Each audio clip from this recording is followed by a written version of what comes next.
Lori Daybell has had 5 husbands. Number 3 and number 4 are dead, and number 5 is accused of 3 murders. It's been a complicated personal life for Lori. She had 3 children, all under different circumstances. Her oldest child, Colby, was from her 2nd husband, but he uses the surname of Lori's 3rd husband, Joseph Ryan, who is dead. Her daughter, Tylee, is the biological daughter of Joseph Ryan, with whom Lori had an intense custody battle with before his death. Lori's youngest child was JJ, who is the biological grandson of her 4th husband's sister. JJ was adopted by Lori and Charles Vallow, husband number 4, who was shot and killed by Lori's brother, Alex Cox. That brings us to husband number 5, Chad Daybell, who has his own biological children and his own dead spouse, Tammy. Prosecutors say Chad, Lori, and Alex conspired to murder JJ, Tylee, and Tammy. And after her trial, the jury agreed that Lori was guilty. But as the jury heard all the evidence, they never heard from Lori. What is her side of the story? Why did she do it? Today, at her sentencing, Lori spoke publicly about her dead children and her husband's dead wife. What she said was beyond shocking, and tonight you will hear it all as Lori Daybell, the doomsday cult killer, speaks. I'm Vinnie Politan. Thank you so much for joining us tonight here on Closing Arguments. Tonight we're really talking about moms. And I sincerely hope that all of you, when you were growing up, when you were a child, had someone in your life like my mom. And I think you know what I'm talking about.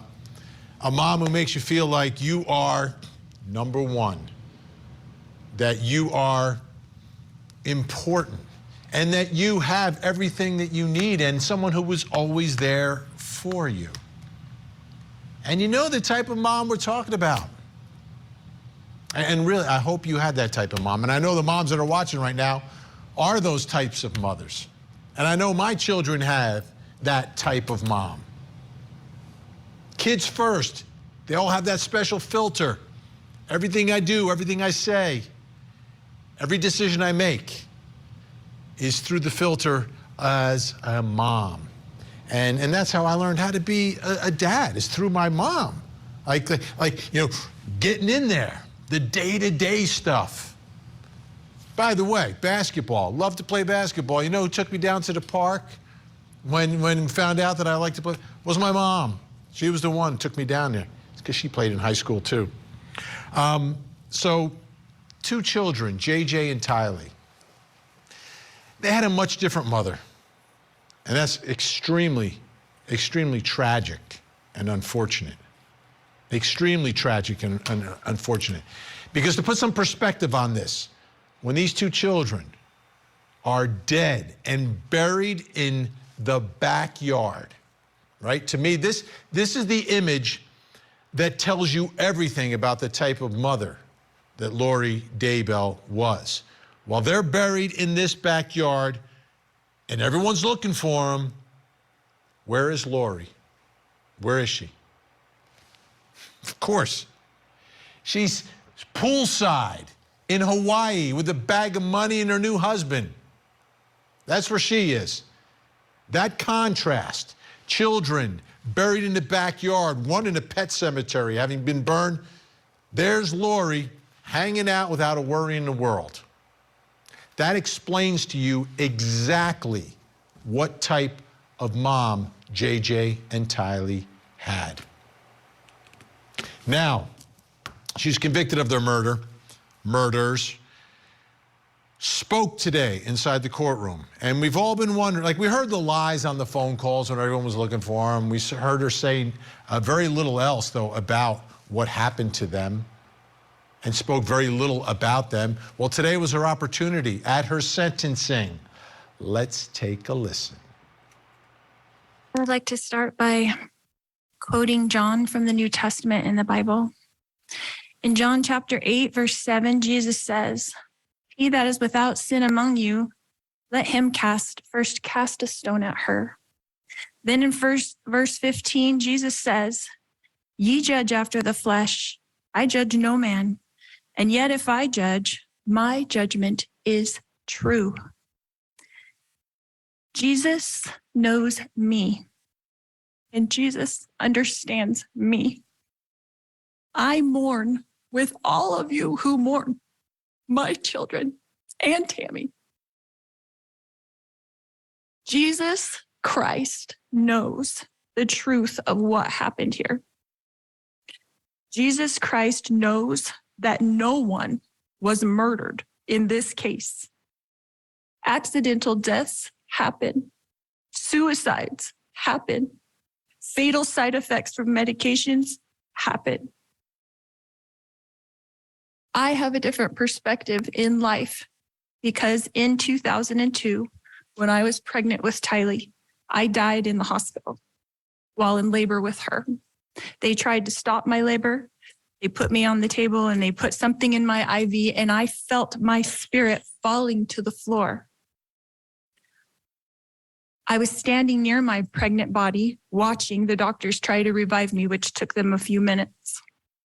In that time, my sister Stacy was standing to my left. I turned to hug her and was surprised that her spirit was as tangible as a physical body, because I knew I was in spirit and she was in spirit.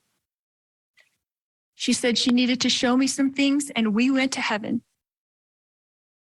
I later returned to my body. Because of this experience, I have access to heaven and the spirit world. Since then, I have had many communications from people now living in heaven, including my children, Tylee Ashlyn and Joshua Jackson, my sisters, Stacy and Lolly, my aunts and my uncles, and my grandparents. I have had many communications with Jesus Christ, the Savior of this world, and our heavenly parents. I have had many angelic visitors have come and communicated with me and even manifested themselves to me. Because of these communications, I know for a fact that my children are happy and busy in the spirit world. Because of my communications with my friend Tammy Daybell, I know that she is also very happy and extremely busy. I have always mourned the loss of my loved ones, and I have lost many in this mortal world. However, I know them more than most people. I know where they are now and what they're doing. I know how wonderful heaven is, and I'm homesick for it every single day. I know we all lived in heaven before we were born on earth, and we were all adult spirits in the heavenly realm. We chose to come to earth as mortals. Heaven is more wonderful than you can possibly imagine. It's unreal. You murdered your children and you're talking about Jesus, and you're preaching from defense table. This is unreal. It's really beyond anything. I've seen a lot of, I don't know what's going on here. I really don't know. We're going to get to it this hour. We're going to bring in some experts. But first, we've got to go to someone who was there for all of this. Court TV legal correspondent Shanley Painter joining us tonight from outside the courthouse in Idaho tonight. I didn't know what to expect. I thought she might speak. I didn't know she was going to preach to all of us and tell us about Jesus. Unreal. So, how did the rest of the day go out there? Tell me a little bit about how this all sort of played out in Idaho today. Yeah, Vinny, it was bizarre. I had a perfect seat inside the courtroom for an up-close view. Just a couple of feet away from Lori as she entered and exited that courtroom today. She, of course, was in her jailhouse garb. She had makeup on, as she usually does, her hair curled.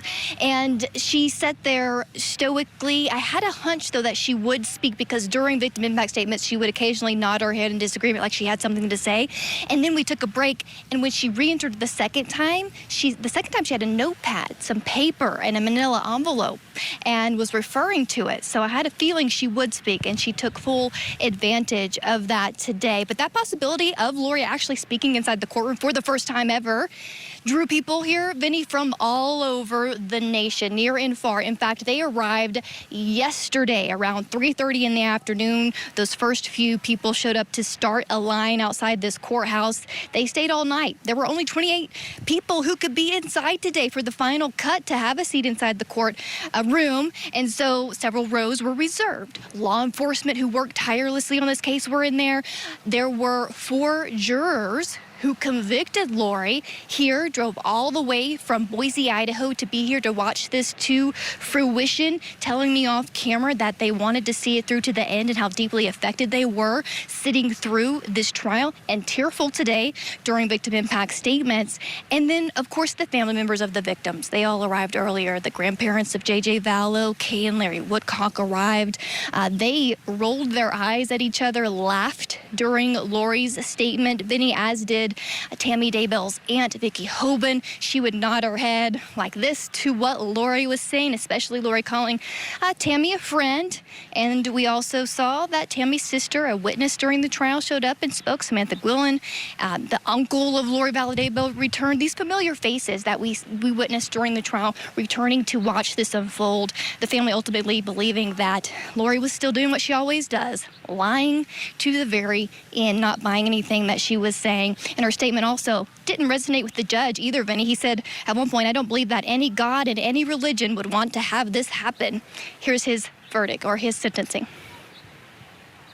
So on count 2, the charge you were convicted of, the first-degree murder of Tylee Ryan, you are sentenced to the custody of the State Board of Corrections to serve the maximum allowed sentence of fixed determinate term of life imprisonment with no possibility of parole.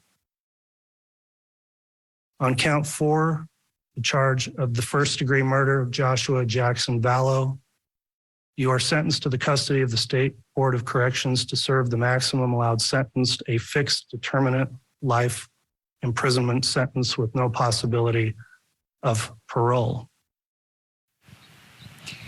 3 consecutive life sentences at the end of the day for Lori Vallow Daybell. When she left the final time in the courtroom, I could see her face. She never looked up at the gallery or looked that way, but she was red in the face with a tissue in her hand, Vinnie. I didn't see tears, but she was emotional. Yeah, and again, talking about how she's not afraid of death, yet made sure that the death penalty possibility in this case was dismissed by the judge through the motion of the defense to get rid of it, so she wouldn't have the possibility of execution. But she will die behind bars. So post-sentencing reaction today, what happened afterwards? Well, as soon as the judge said life inside the courtroom, family members embraced. They celebrated in there. That spilled out into the front lawn here at the Fremont County Courthouse, starting with the Woodcocks. Let's watch.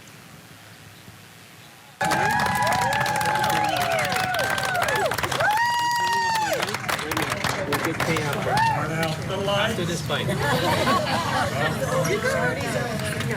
They say that all good things must be. Maureen, you're guilty. And the rest of your life in jail. And Larry Woodcock, the world's grandpa, as his T-shirt says, may not have been able to speak inside the courtroom to deliver a victim impact statement as he wanted, based on the law here in Idaho. He took full advantage, Vinnie, of speaking outside this courthouse. Let's watch. I think that we all knew the evidence was there.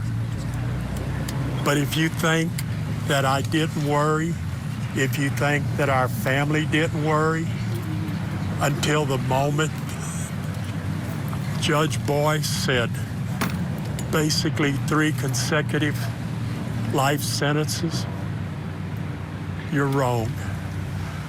I was shaken. How simple would this have been if somebody would have just simply stood up and say, this is enough of this.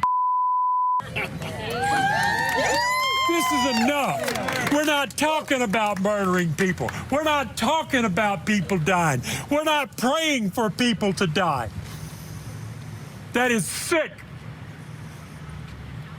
Let's please don't allow this to happen again. Please, let's do not allow this to happen again. Also speaking outside the courthouse, Vinnie, for the first time to the media was Tammy's sister, Samantha Quillen, who again testified at the trial and had this to say. My family is really grateful for the care that the judge, the prosecution, and those in the law enforcement here in Idaho, and the care that they took in doing this case. And we're really grateful for the outcome that came from it. And we're so grateful for the public support. But we're still grieving the loss of our mother this summer, so we appreciate your well wishes, and I'm just really grateful for what the verdict was for today, the sentencing. All of the family members, as you can imagine, Vinnie, are closing this chapter, looking ahead to, of course, Chad Daybell's death penalty trial in April and the 2 pending conspiracy trials in Arizona for Lori Vallow Daybell. Absolutely. Chanley Painter staying with us. We're going to talk more about what happened today. You'll hear more from Lori Daybell, what she said, plus coming up next hour. In Suffolk County, New York, the suspected Long Island serial killer getting ready to appear in court, and we are live from Long Island with the latest on the Gilgo Beach murders. The house could be categorized as cluttered, so there is a great deal of stuff that was recovered. So we're just going to have to go through it, but the list of items is quite large. These are the cases that captivated the world. Couldn't keep my life straight. That demanded our attention. They were killed by their own children. That challenged the legal system and ourselves. How in the world can a mother wait 30 days before reporting her child missing? These are the trials that became legendary.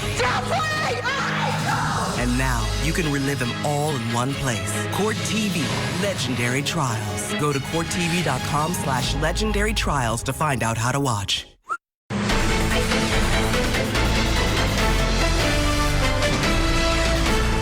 I have had many communications with Jesus Christ, the Savior of this world, and our heavenly parents. I have had many angelic visitors have come and communicated with me and even manifested themselves to me. Because of these communications, I know for a fact that my children are happy and busy in the spirit world. Because of my communications with my friend Tammy Daybell, I know that she is also very happy and extremely busy. Beyond absurd. Absolutely beyond absurd. Tammy's happy. Oh, yeah. You conspired to murder me and then took my husband. She's happy about that. And the kids are really happy, too. Tylee, who was, murdered and dismembered and burnt and put in a pet cemetery. Yeah, she's happy about all this. And little JJ, come on. Let's take a listen. And as you listen to Lori Daybell in court today, remember that she fought to have the death penalty removed from this case. Keep that in mind as you listen to her. I do not fear death, but I look forward to it. I did not want to return to my body when I was out of it. Even though my son Colby, who I adored more than anything, was only 6 years old at the time, and I was about to give birth to this new baby girl that I wanted so badly. I was a young mother, and you would think I wouldn't want to leave my children, but as I stood in heaven, I did not want to go back. I thought they would be fine without me because I was peaceful and I was happy and I was home. But then I was told by Jesus that I needed to go back and complete things that I had covenanted or promised to do before I was born. This caused me a lot of distress because I knew heaven was my real home, and I only wanted to be there. I was free from pain, emotional and physical. But then I was shown how I would help my children and others in the future. So ultimately, I did agree to go back to my body.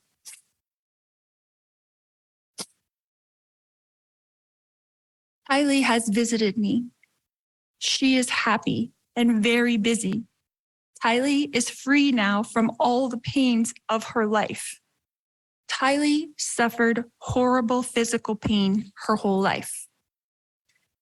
I sat with Tylee in the hospital year after year after year while she screamed in pain when the morphine wasn't even enough to take away the pain of her pancreatitis. I sat there while she cried and I held back her hair while she threw up. And I am the only person on this earth who knows how much Tylee suffered in her life. She had pain every single day. She never felt good. Her body did not work right. And I don't know if that was from complications from me dying while she was being born or something else, but she had a very difficult life. She was sexually abused by her own biological father since she was 3 years old, and she was forced by family court to go visit him for 10 years against her will. I fought for her in court. I protected her. I tried to protect her with my whole life. I tried to protect her. I worried about her every single day. Tylee had to get her GED because she couldn't go to school every day because she never felt good. She felt sick. Nobody knows this because Tylee, like myself, tries to put on a good front, tries to be a happy person, tries to have hope in life, tries to know that she's here for a purpose and that she has an eternal purpose to be on this earth. But I never stopped worrying about her. One of the times that Tylee came to me as a spirit after she died, she commanded me and she said to me, "Stop worrying, Mom. We are fine." She knows how I worry and how I miss her. The first time JJ visited me after he passed away, he put his arm around me and he said to me, "You didn't do anything wrong, Mom. I love you. And I know you loved me every minute of my life." JJ, Joshua Jackson, was an adult spirit. And he was very, very tall when he put his arm around me. He is busy. He is engaged. He has jobs that he does there, and he is happy where he is. His life was short, but JJ's life was meaningful. JJ was a wonderful person and touched the lives of everyone, and I adored him every minute of his life. My eternal friend, Vallow Daybell, has visited me on several occasions. She came to bring me peace and comfort, and I know that she is extremely busy helping her family, especially her children and grandchildren. And I have a great love for Tammy.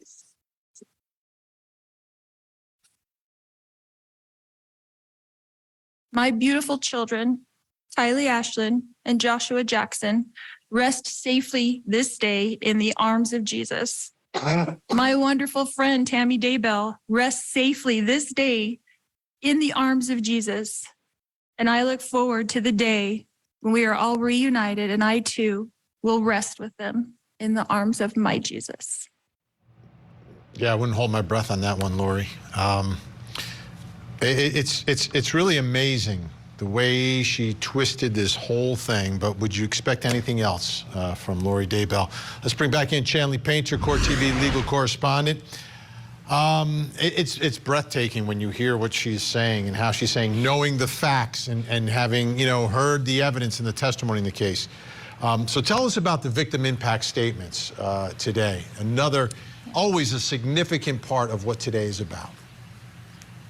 They were raw and real inside the courtroom, emotions flowing from the podium to the gallery that was jam-packed, Vinnie. And the statements really did seem to resonate with everyone in the courtroom, except for Lori Vallow Daybell herself, Vinnie, who did not ever turn to look towards the person speaking at the podium, which included JJ's grandmother, Kay Woodcock. We're so familiar with her. She essentially told the judge that Lori was a monster who's never shown remorse, should not breathe oxygen again as a free person. She's a danger to society, has no mental illness. And she also spent significant time talking about that little boy right there, JJ Vallow's life, and that drew tears from the gallery. Let's watch.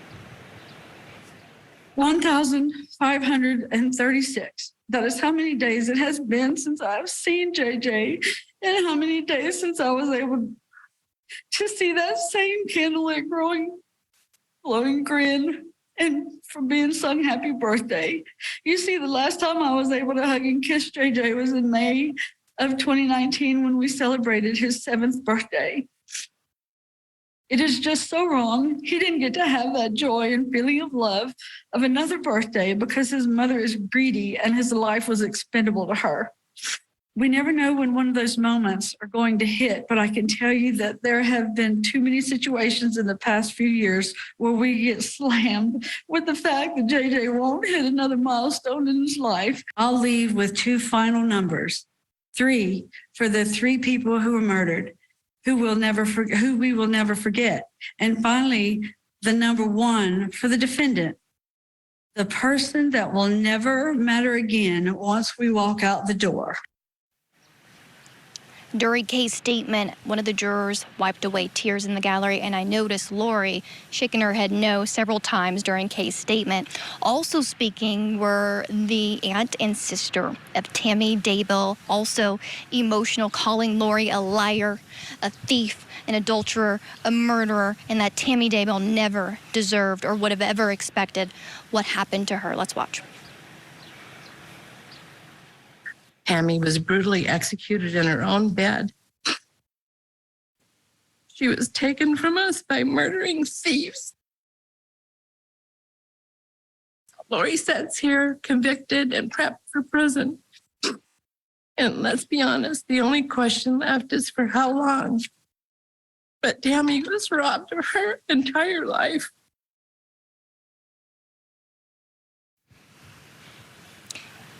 Also, the sister Tammy Daybell, Samantha Gwillian, had this to say. Let's watch. To find out what we knew in our hearts all along, she had been murdered by those who saw her as an obstacle to a plan. Planned her murder just as much as you planned the murders of your own children and your previous husband. Why? Why plan something so heinous? You had an affair with a married man. You lied to yourself by what is okay to sneak behind the backs of your spouses. You are not exalted beings, and your behavior makes you ineligible to be one. And Vinnie, of course, this isn't the end of the story for Lori Vallow Daybell. She has plenty of criminal trials in Arizona to come, and her husband as well here in Idaho. And I will note, after the sentencing, many people who were in attendance drove to Chad Daybell's property to gather at the memorial there that was rebuilt for sentencing. And to think all these victims have to go through it again when Chad Daybell is tried next year. It's hard to fathom. Chanley Painter, great work as always. A big, big day out there. Chanley Painter in Idaho tonight. Thanks. When we come back, we're going to evaluate Lori's statements. We're going to bring in some experts. Take a look, take a listen. What do they see and hear that we don't necessarily pick up on? Body language, psychological analysis when we return.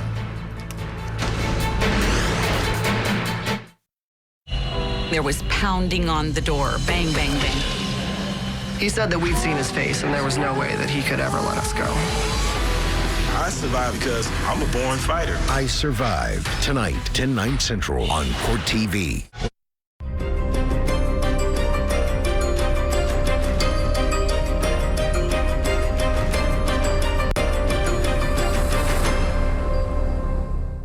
Jesus knows me. And Jesus understands me. I mourn with all of you who mourn my children and Tammy. Jesus Christ knows the truth of what happened here. Jesus Christ knows that no one was murdered in this case. Accidental deaths happen. Suicides happen. Fatal side effects from medications happen. She denied it. She was convicted by the jury, but no murders happened here, folks.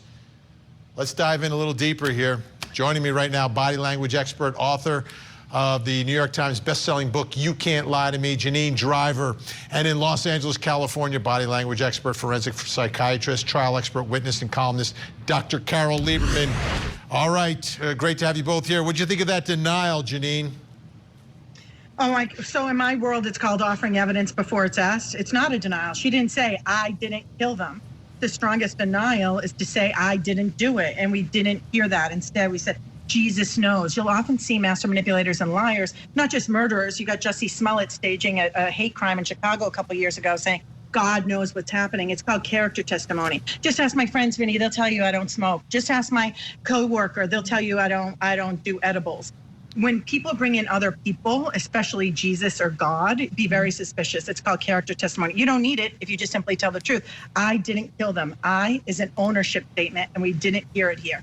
This is a weak denial. And what do you think, Dr. Carol Lieberman? I think her speech was amazing in the sense that we know that she has mental health issues. You know, for example, there was a time when she was found not competent to stand trial. And so I wasn't sure whether she was going to make sense or whether we were going to hear, and yes, you could question whether what she was saying was making sense. But I mean, in terms of a sentence, whether she was going to make logical sense, which as far as what she was trying to say, or whether she was going to really, whether it was going to be gibberish. So, I think it's somewhat impressive that she was able to pull all of this together. I'm not saying that I believe her but it was a very coherent kind of statement. And, I think that that in itself, now, one of the things that was sort of surprising, that she just said about no one was murdered. There are accidental deaths and suicides and fatal side effects of medications. It kind of makes you wonder, who is she trying to say died by each of those things? Is it the three people or maybe her husband as well? You kind of wonder, are there bodies somewhere else that died supposedly by these, means, but really she killed them? Let's take a look now. We've got more to dive into. Let's take a look. We've got, here she is again speaking at sentencing. And again, I wasn't expecting this, but it happened. I have a different perspective in life because in 2002, when I was pregnant with Tylee, I died in the hospital while in labor with her. They tried to stop my labor. They put me on the table and they put something in my IV, and I felt my spirit falling to the floor.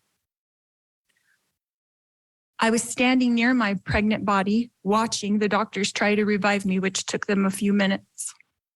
In that time, my sister Stacy was standing to my left. I turned to hug her and was surprised that her spirit was as tangible as a physical body, because I knew I was in spirit and she was in spirit. She said she needed to show me some things, and we went to heaven. I later returned to my body. Because of this experience, I have access to heaven and the spirit world. Okay, Janine, what are you seeing here? Oh my God, is this a comedy show? Is there a 2-drink minimum to this show tonight? This is ridiculous. First of all, let me tell you something what's happening right here. When someone is telling a truthful statement, it doesn't matter if it's Lori Daybell, it doesn't matter if it's your ex-husband, it doesn't matter if it's a person you're interviewing for a job. You're looking for, when you're asking the specific question or there's an incident, 50% of the story should be talking about the incident. There should be 25% leading up to it, and then at least 10 to 25% afterwards. Liars will often stack the deck with truthful things up front. Maybe she did die. Maybe she did feel like those things happened. It is irrelevant to what we're talking about here. So she doesn't take the time to say, I didn't kill them, but she takes the time to do this big, huge setup. We often will see, I sell Bibles. I give Bibles away for free. They're in the trunk of my car right now. I'll show you. And they'll stack the deck, the smoke screening, we call it in the law enforcement world, to make us think, oh, she's a good person. She has this special skill set. It's comical. It's very predictive. It's very common among liars. And sidebar, she's saying murdered earlier. I would want to know her definition of murder. So all of our words have a specific meaning. My grandfather used to call the car the auto. When someone's language changes, it means something particular. My grandfather would never call the car the car. He called it the auto. It's expensive to put gas in the auto. I would ask her if I was there, what is murder? Define murder to me. To you, what does it mean? Maybe murder is a stranger that comes in and kills someone. That's murder. Maybe murder is someone comes in and shoots you with a gun. That's murder. So what is her definition of murder? Because our brain doesn't want us to lie. So maybe, in fact, in her brain, no one was murdered. We need to know what her definition is. So this is very suspicious here of a deceptive person. She's stacking the deck, and I just don't buy it. As a matter of fact, Kay Woodcock, Vicky Hoban, Samantha Williams there, Tammy Daybell's sister, I'm not sure if I'm saying her name right. When they cried, we cried with them. Absolutely. You said they were crying. Absolutely. When a liar is fake crying, you just don't feel it. Even if you haven't followed this like crazy case, you watch Lori Daybell and you're like, I don't buy it. I don't believe it. It's like all the dopers that used to dope in the sporting world. We would watch them and say, I don't believe them. We have mirror neurons. And when someone is authentically sad, by the way, it builds empathy for us. And when we think someone is pulling the wool over our eyes, Johnny Depp's ex-wife, what's her face, Amber Heard, fake crying, we just don't buy it and we don't like them. And when we don't like them, we then begin to like sabotage anything they believe. We don't, or anything they say, we just don't believe them. She comes across as manipulative. Well, first of all, I've spoken to a number of people who have had near-death experiences. So some of the things that she talks about in regard to that really aren't that unusual. Or, of course, when she talks about how Jesus told her to go back to fulfill her promise. I mean, that is something, for example, that near-death experience people say. Of course, typically the promise isn't to kill your children. I don't think Jesus would ask you to do that. But it really does fit. I mean, a lot of religious people would believe some of the things that she's saying. I don't think she's trying to lie to fool us. Because at this point, it wasn't like she was going to get out of it, like they were going to say, okay, you don't have to go to jail. I think she was trying to convince herself of these things, to calm herself, to comfort herself. Like when she talked about JJ and Tylee coming to visit her, and after they were dead, and JJ saying, you didn't murder me or you didn't do anything wrong. These are things that I think she believes. She wants to believe it. She needs to believe it to face what she's going to be facing, life in prison. All right, let's listen to more. She had a lot to say today. Here's Lori Daybell. One of the times that Tylee came to me as a spirit after she died, she commanded me, and she said to me, stop worrying, Mom. We are fine. She knows how I worry and how I miss her. The first time JJ visited me after he passed away, he put his arm around me and he said to me, you didn't do anything wrong, Mom. I love you. And I know you loved me every minute of my life. JJ, Joshua Jackson, was an adult spirit. And he was very, very tall when he put his arm around me. He is busy. He is engaged. He has jobs that he does there, and he is happy where he is. His life was short, but JJ's life was meaningful. JJ was a wonderful person and touched the lives of everyone, and I adored him every minute of his life. My eternal friend, Tammy Daybell, has visited me on several occasions. She came to bring me peace and comfort And I know that she is extremely busy helping her family, especially her children and grandchildren. And I have a great love for Tammy.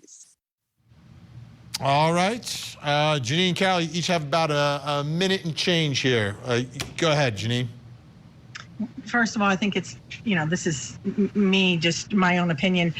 I think it's disgusting that she's using her children who she killed as character testimony about feeling bad for her. And it's very manipulative.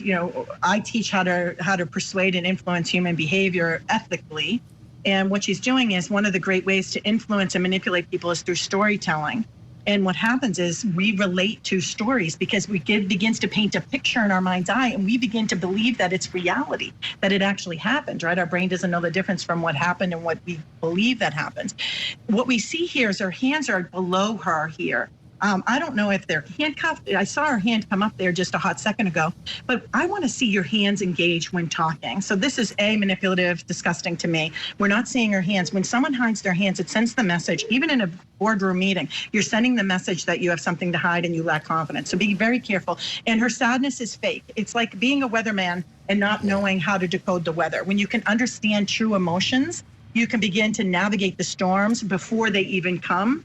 And here what we're seeing is fake sadness, no authentic hand gestures, and we're seeing her bring in her own dead kids that she killed to manipulate us. And I think it's Dr. Lieberman, we have like 20 seconds left here. Give me your final thoughts. Okay. She does want to give the world a positive impression of her. After all this whole case went on and it was all horrible, in regard, she was a horrible person. That's what everyone comes away with. And I'm certainly not saying that she isn't. But I think she's trying to create an image, restore her image to the extent that she can. But I still say that she's not purposely lying. She wants to believe that she's lying to herself if she's lying, but she wants to believe these stories that she's made up. And there is religion that would back her up.